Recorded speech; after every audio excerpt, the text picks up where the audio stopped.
First the train from London to Liverpool, then a short trip to the docks where I boarded the ferry to Dublin, then the long train ride through Ireland to Belfast. Not a bad ride, but excruciatingly long.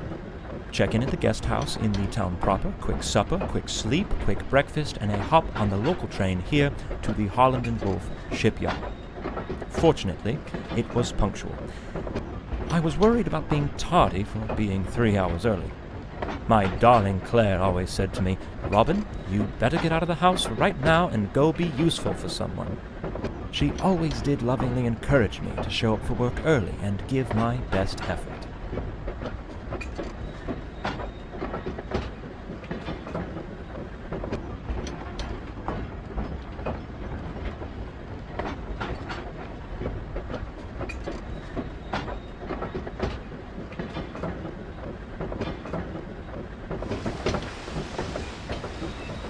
Titanic is likely no different from the Olympic.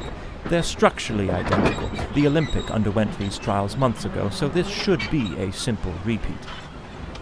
I board, observe her during the sea trials, vote aye or nay on her certification, and then I ride her back to Southampton. Come on, Robin, you can't mess this one up, as Claire always told me.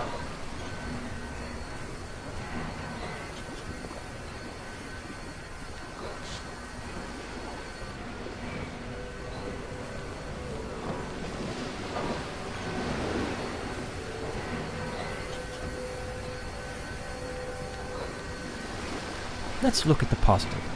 The weather broke, and now I've been given the opportunity to board the Titanic advance of the trials. This gives me a bit of time to really admire the beauty of the ship before I have to scrutinize every last aspect of her functionality.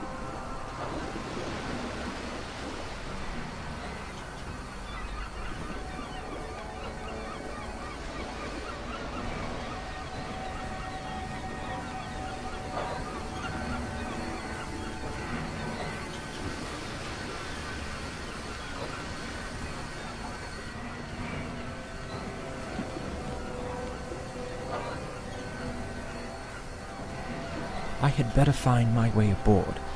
But I suppose there isn't reason for too much haste. No one else has even arrived yet, it seems. Plenty of time to explore, if I desire. I'm quite surprised by the amount of confidence the industry is placing into this ship. She's not even certified yet, and her first ticketed voyage is just a week from now. No room for failure on these trials, I suppose. It's like getting dressed up for a date when you haven't even begun your courtship yet. How do you know if you'll be rejected or not? I learned that one the hard way.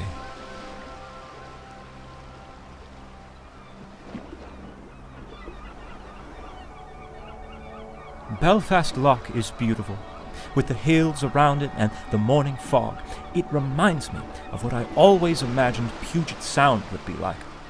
A man sure can make a living out in Seattle, if he can hold off the plague.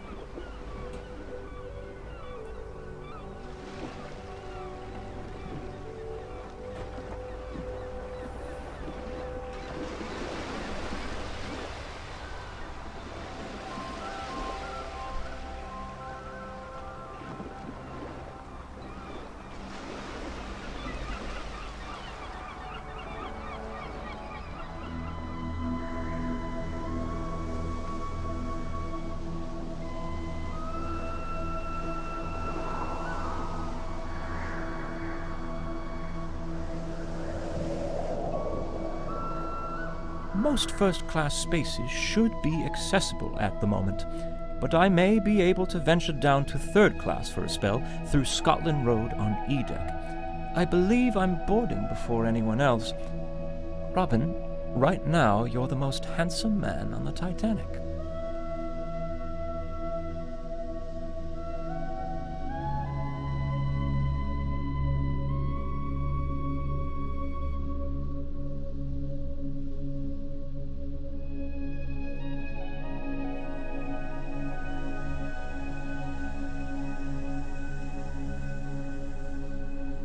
I especially commend them for modifying the bulkhead.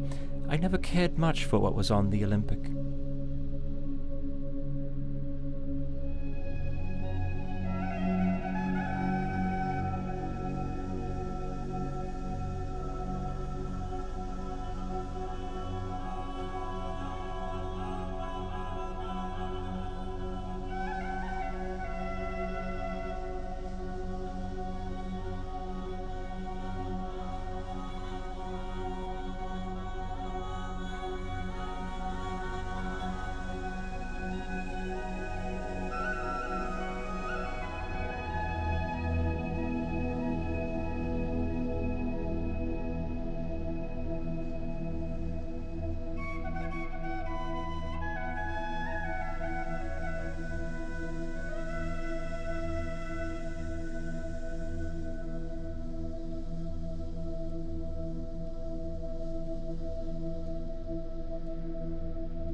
This is glorious. You can near well see half the length of the ship in this corridor.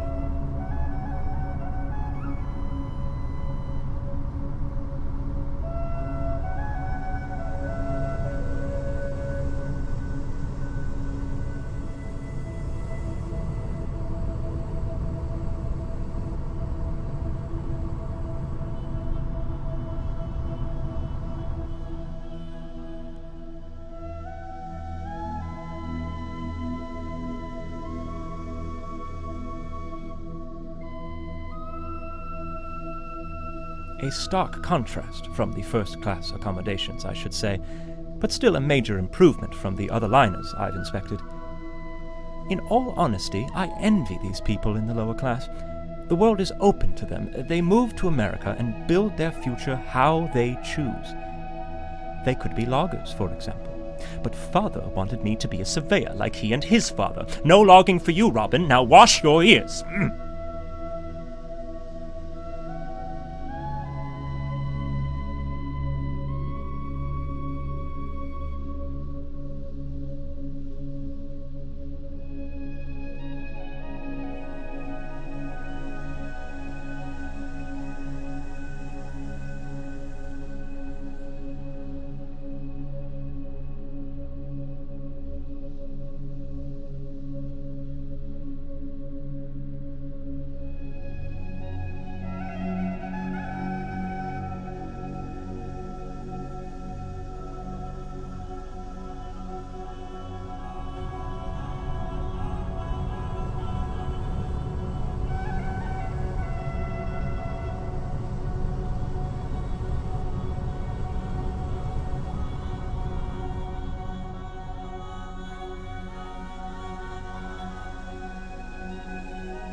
I'd hate to be quartered back here in such a cramped cubby, the walls bearing down on you like all the troubles, hopes, and deepest desires you dare not dwell upon.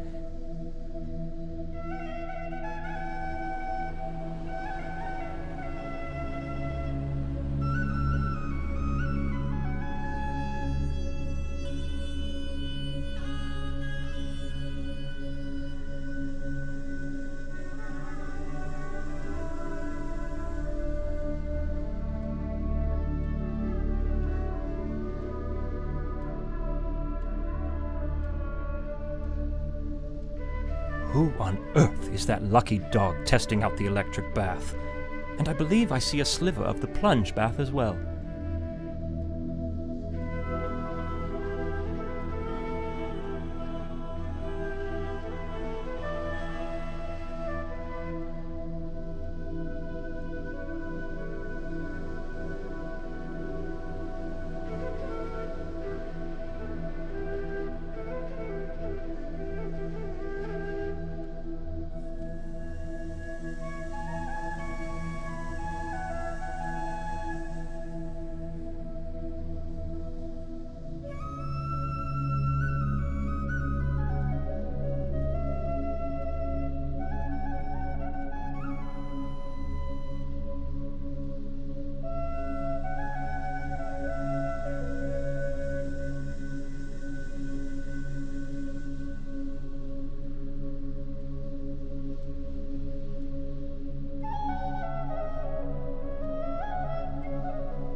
Love the wood detailing here.